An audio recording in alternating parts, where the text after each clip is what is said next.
The year was 1866, and winter had claimed the Wyoming plains like a jealous god, merciless, endless, bone-deep. Snow drove across the land in hard white sheets, coating the earth until nothing remained but pale silence and the groan of trees under ice. A lone wagon sat mired in a drift, its wheels half buried, its canvas sagging with the weight of frost. Inside, a young woman clutched her belly, lips cracked, eyes red from the wind's punishment. Clara Mallory, 22, widow, and heavy with child. Her breath came in sharp clouds as she pressed her shawl tighter about her shoulders. She had begged him not to leave her. Her late husband's kin, rough-faced farmers with little patience for weakness. But grief had turned their hearts to stone, and fear of another mouth to feed had done the rest. They had hitched their mules, muttered about providence and burdens, and driven away while she clutched the frozen ground and screamed. The sound of wagon wheels fading had been the cruelest music she'd ever heard. Now she sat alone, her body aching, the child inside her turning restless, as if it too felt the despair of the night. Her hands, raw from cold, tried to keep the small fire alive at the wagon's opening. The flames sputtered, dying against the gale. She whispered through cracked lips, voice hoarse, "Please, please, not yet." From the tree-line came a low, mournful howl. Wolves. They had circled for hours, yellow eyes glinting in the darkness. Their shadows moved like phantoms against the snow, pacing, waiting. Clara's pulse hammered. She reached for the rifle her husband had left behind. A heavy, awkward thing. Her numb fingers struggled with the hammer. When she lifted it, the barrel shook like a reed in the wind. The howls grew closer. She prayed, not for herself but for the child. "Lord, don't let him be born here. Not like this." Then came the crunch of footsteps in the snow, heavier, slower than the padding of wolves. Clara froze, the rifle aimed, her breath caught in her chest. A shadow emerged between the trees, tall, broad-shouldered, a man moving with uneven steps. His coat was torn, dark with blood on one side, his hat low against the storm. The wolves hung back, watching him warily.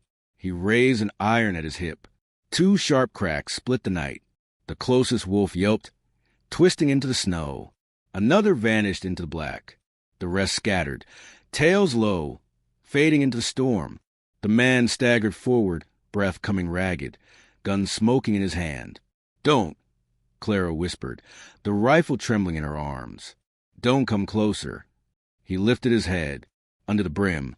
His face was worn, scarred, dirt-smudged, the look of a man who had seen too many roads and too little mercy. His eyes were gray steel, hard yet faintly tired. "Lady," he rasped, voice rough as gravel, "you shoot me. You'll be worse off than you already are." Her finger tightened on the trigger. He looked at her belly, then back to her eyes. Something flickered there, not pity, not quite, but recognition. "I ain't here to hurt you," he said. "Name's James Hawthorne, and I'm damn near frozen to death." The rifle lowered an inch, though her hand still shook. She didn't trust him, not yet, but the wolves had gone quiet, and his gun had saved her. For the moment, that had to be enough. James stumbled to the wagon, leaning against it with a hiss of pain. Up close, Clara could see the blood soaking through his coat, an ugly wound across his ribs, the kind that spelled death if left untended. He tore off his gloves, hands raw, and sank onto the snow like a man who'd run farther than his body allowed. "You're bleeding," she whispered, clutching her shawl tighter. He gave a crooked grin. "Notice." The wind whipped around them, tugging at her skirts, stealing her breath. Clara glanced at the fire, nearly gone. She pushed another stick into the pit, but the flame sputtered. James watched her, jaw set. "That won't hold," he muttered.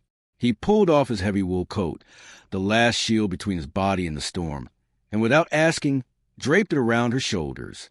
She stiffened, startled by the sudden weight, by the lingering warmth pressed into the fabric. "No," she said. "You'll freeze." He shrugged, already half dead. "Might as well keep you from joining me." The word stung more than she expected. For months she had felt like nothing but a burden, too weak, too slow, unwanted. But here, in the middle of nowhere, a stranger bleeding into the snow, had given her what her own kin had denied: warmth. Her throat tightened. "Why help me?" James leaned back against the wagon, wincing, his breath coming shallow. "Maybe I'm tired of watching good things die in the cold." His eyes flicked again to her belly. She followed his gaze, pressing her hand against the swell. A quiet understanding passed between them, heavy, unspoken. The fire finally caught, flames rising with a hiss. Its glow touched James's face, casting shadows over scars that mapped the skin.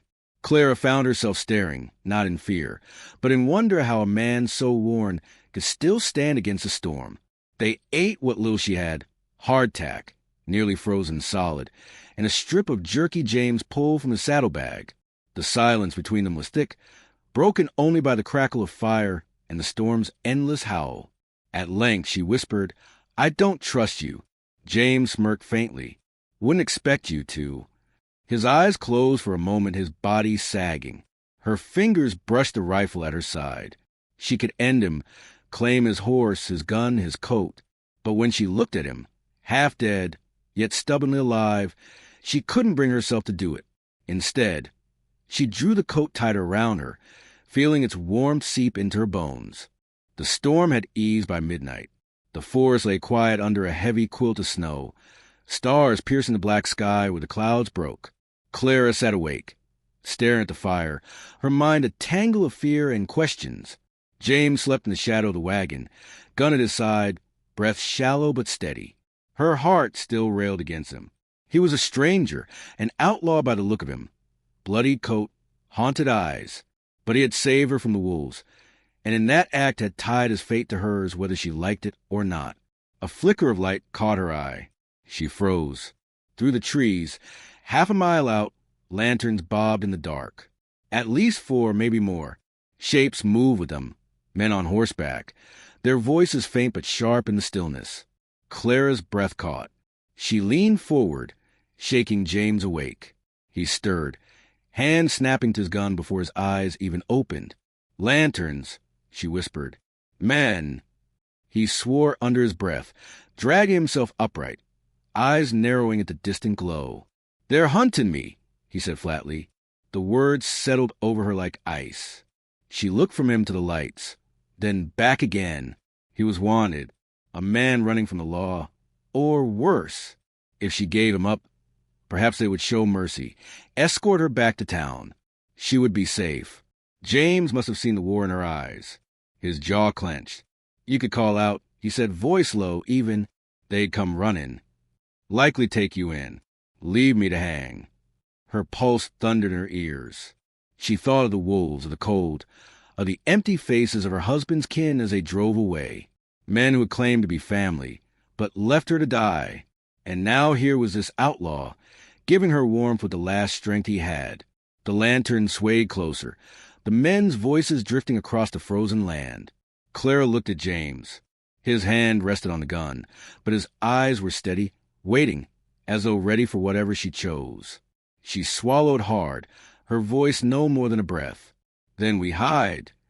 James's gaze held hers for a moment, something like surprise flickering there, before he nodded once, sharp. Together they pulled the fire down to embers, gathered what little they could, and slipped into the trees. Behind them, the lanterns burned brighter, hungry, searching. The chase had begun. The lanterns hunted the night like hungry stars, weaving between the trees, drawing closer with every heartbeat. Clara stumbled after James, her boots sinking deep into drifts that swallowed her ankles. Each breath tore at her lungs, and the child inside her pressed hard, as if restless in the fear pounding in her chest. James moved with a wounded man's urgency, each step heavy, uneven, but guided by instinct born of too many nights like this. His hand stayed close to his revolver, his eyes cutting through the darkness for a path. Clara could barely keep up. "Slow," she gasped, clutching her belly. "I can't." "You can," he snapped, though his voice was rough with pain. "Storm's dying. Sound will carry. They catch our trail, it's over." Her legs burned. She wanted to scream at him, to let the cold take her and end the torment.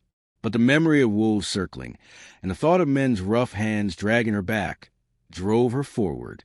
They crested a ridge, the snow glittering under a moon that broke from the clouds. Below lay the dark outline of a frozen river, ice groaning under the current. Beyond it, trees pressed close. Thicker woods, the kind that swallow trails whole. James slowed, scanning behind them. The lanterns bobbed nearer, voices echoing faintly. Men swearing, calling to each other. "River will buy us time," he said, pointing down. "It'll kill us," Clara whispered. "Maybe, but it'll kill them slower." He led the way down, half sliding the slope. Clara followed, heart hammering as the cold bit sharper the closer they drew to the water. At the river's edge, James holstered his gun and stepped onto the ice. It creaked beneath his weight, loud as a rifle crack in the stillness. He motioned to her. "Stay light. Follow my steps." Her knees shook. She stepped forward, clutching her belly, the outlaw's boots marking a narrow path across the sheet of black glass. Each groan of the ice felt like judgment. She dared not breathe. Halfway across, a shot rang out. Snow puffed near James's feet. Another shot, closer this time. Clara screamed, her voice ripped away by the wind. "Run!" James barked. She tried, but the ice betrayed her. It cracked, spiderwebs racing beneath her boots. Her foot plunged through into black water, the river's claws seizing her. She fell, a scream lost in the rush. James spun, lunging back. His hands seized her arms, hauling her up as the ice shattered further, water rising around them. The shock of cold stole her breath. She flailed, choking. "Hold on," he growled, dragging her towards solid ground with strength born of desperation. Bullets whined across the ice, sparks dancing where they struck. He shoved her onto the far bank, then rolled beside her, gun out, firing back into the dark. Shouts echoed as the posse reeled, forced to find another crossing. Clara lay gasping, every inch of her soaked, her belly tightening with sharp pangs. James dropped beside her, chest heaving, his own wound bleeding anew. "You tried dying on me again," he muttered. "I'll drag you back just to scold you." Despite the terror, despite the cold burning her bones, Clara laughed, a ragged, broken laugh that startled her. For the first time in weeks, she felt something alive inside her chest besides fear. They staggered into deeper woods, the river at their backs. Clara's skirts froze stiff as boards, her teeth chattering uncontrollably. James led them by instinct, weaving through trees until a shape loomed from the dark. A squat cabin, abandoned, its roof sagging but walls intact. Smoke-black stains ringed the stone chimney, though no fire had burned there in years. Inside, James ordered, kicking the door, though it splintered under his boot, the sound like thunder in the silence. The air inside was stale, but it held walls, shelter from the wind. Clara collapsed near the hearth, clutching her belly. Her breath came sharp, uneven. James moved quickly, pulling wood from a corner, striking flint until sparks leapt. Flames licked the chimney, light spilling over the ruined furniture. Heat crept back into the room, thin but real. He stripped off his soaked shirt, grimacing at the wound across his ribs, angry red, crusted with blood. Clara turned her face, though she couldn't help glancing back. His body bore scars enough for 3 men, each one a story untold. "You'll die if that festers," she whispered.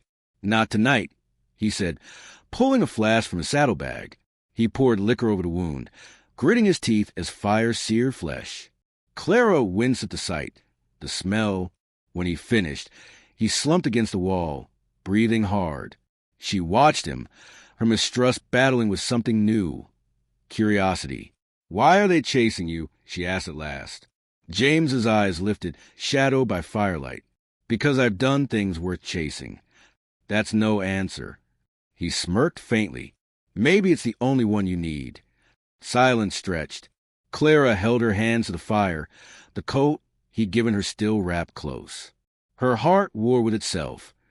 Fear of him, gratitude, and the faintest spark of trust she didn't want to name. At last he said, voice softer, "I wasn't always running. Once I had a place. A wife." His gaze dropped to flames. "She and the child fever took and one winter. Couldn't save em. World went cold after that. Colder than this." Clara's chest tightened. She had thought him nothing but a brute, a killer, but the pain in his voice was real, raw. It cut through her like the wind itself. She whispered, "I lost mine too. My husband. They buried him under rock when the mine caved. His family left me soon after." Their eyes met, firelight flickering between them. Two broken souls, bound by loss neither had chosen. The sound of snow shifting on the roof broke the spell. James moved to the window, peering out. His jaw tightened. They'll find this place soon enough. We can't stay long. Dawn crept gray through the cracks in the cabin walls. Clara dozed fitfully by the fire, waking at every groan of wood, every snap of wind. James hadn't slept. His gun lay across his lap, eyes sharp, waiting. It was near morning when the crunch of boots came from outside. A shadow passed the frosted window. James's hand tightened on the revolver. He rose, silent as breath, and motioned Clara back. She pressed against the wall, heart slamming against her ribs. The door creaked. A man stepped in, rifle raised, lantern casting long shadows. He froze at the sight of James. Recognition flashed. Hawthorne. James fired. The scout jerked, fell, his lantern shattering on the floor. Flames hissed and died in the snow tracked inside. "Damn it!" James hissed, dragging the body aside. "They'll know." Clara stared at the dead man, bile rising in her throat. She pressed her hand to her mouth, shivering harder than the cold could explain. James saw it, his face unreadable. "You want to live?" he said harshly. "This is the price." Before she could answer, shouts rang from the woods. More voices closer. James grabbed his coat, his eyes flaring with urgency. "We move. Now." They fled the cabin, snow crunching underfoot. Behind them, the posse's calls echoed, anger sharpening each cry. Clara stumbled, her body screaming for rest, but James hauled her forward. The forest swallowed them, branches clawing their clothes, the cold gnawing deeper. For hours they pressed on, the world narrowing to the sound of pursuit behind them, the throb of her body aching, the sight of James's broad back never faltering. At last, when Clara thought she could go no further, the trees thinned. Before them rose a ridge, sharp against the sky. James stopped, scanning the horizon. "They'll follow," he said. His breath smoked in the dawn. "But if we make the pass before night, we've a chance." Clara leaned against him, trembling. "And if we don't—" He looked down at her, gray eyes steady. "Then we fight." The voices behind them grew louder, closer. The choice loomed. Ahead lay only more snow, more danger, more running. But as Clara stared at him, at the man who had pulled her from the river, who had given her his last warmth, she felt something stir that hadn't stirred in her since her husband's death. Hope, fragile but alive. She tightened her grip on his arm. "Then we run." James nodded once. Together, they turned toward the pass, the rising sun burning pale gold on the snow. Behind them, the hunters closed in, hungry for blood. Ahead, the unknown waited, and so the chase went on. Snow muffled the land like a coffin lid. Every pine stood burdened, sagging beneath the weight of white silence. The outlaw's breath steamed into the night air, pluming like smoke from a gun barrel. He pressed his palm against the cabin's rough doorframe, with roughened splintered under his scarred hand. Behind him, the widow huddled close to the hearth, its orange glow the only stubborn spark against the dark. Her face was pale, drawn tight with fear, but her eyes, God help him, were steady, cleaned his back as though she'd already chosen him for her anchor. He'd been running all his life, running from lawmen, running from bounty hunters, running from the weight of what he'd done. But this night, with killers coming down the slope, he realized something strange. He wasn't running anymore. The horses gave them away first, breath heavy, snow crunching beneath hooves. Then came voices, hard, cold, the kind of men who get a stranger for the price of whiskey. "Kane," one barked into the night. The name cracked like a whip. "You've got something belongs to us. Hand the woman over, and we'll leave you with your skin." The outlaw, Kane, gritted his teeth. He knew these men by reputation. They didn't leave survivors, only corpses stripped of boots. His hand brushed a revolver at his hip, the iron colder than the night. Behind him, the widow whispered, "They'll kill you." Kane didn't turn, his eyes fixed on the black beyond the cabin. "Better me than you." The men outside drew closer. He counted at least 5 shadows moving between the trees, more than he could take in a fair fight. But this wasn't going to be fair. Kane's kind of fight never was. "Last chance," one shouted. Kane's answer came not in words, but in steel. He drew and fired through the open crack in the door. The shot split the quiet like lightning. A cry followed, then the thud of a body collapsing into the snow. Chaos erupted. Muzzles flashed in the dark. Sparks bright against the white drifts. Bullets tore into the cabin walls, spitting splinters across the room. The widow screamed, then covered her mouth, shrinking against the fireplace. Kane dove low, rolling toward the window. Another shot cracked from his coat, and another figure dropped. His chest burned with every breath, his heart pounding in rhythm with the gunfire. The gang regrouped, voices barking orders. They spread wide, circling. Kane knew he couldn't hold them forever. The walls were thin, the door weak, and he had only a handful of bullets left. He looked once over his shoulder. The widow's eyes met his, wet and desperate, but blazing with something else too. Something close to trust, maybe even faith. "Stay down," he growled, though his voice softened on the last word. Then he stepped out into the storm. The night swallowed him whole. The snowstorm had eased, but the cold cut like knives. Gunfire erupted, cracking sharp against the trees. Kane moved fast, circling left, firing from shadows. His boots sank deep, slowing him, but his instincts carried him. One man fell with a hole between his eyes. Another fled behind a log, shouting curses.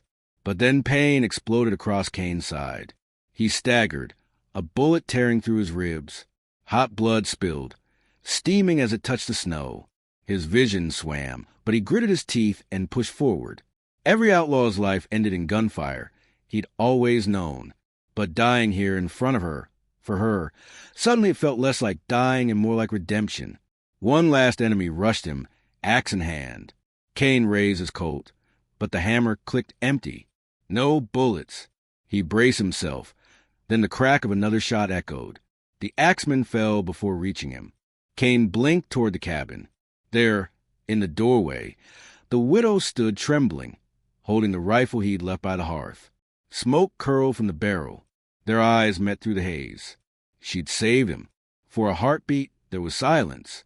Then, somewhere deep in the trees, the last surviving rider cursed and fled, hooves pounding into the distance, leaving behind the bodies of his men. Kane staggered, breath ragged, snow crimson beneath him. The widow dropped the rifle and ran to his side, catching his arm as he sagged. "You fool," she whispered, her voice breaking. "Why would you do this for me?" His answer came rough, torn by pain. "Because someone should have done it for you long ago." And then his knees buckled, his weight crashing into her as the snow swallowed them both. The storm broke by dawn. A pale sun pushed weak light across the horizon, painting the snow with faint gold. The cabin stood battered, pocked with bullet holes, its door half hanging on the hinges. Around it lay silence, broken only by the call of distant crows. Inside, the widow knelt at Kane's side.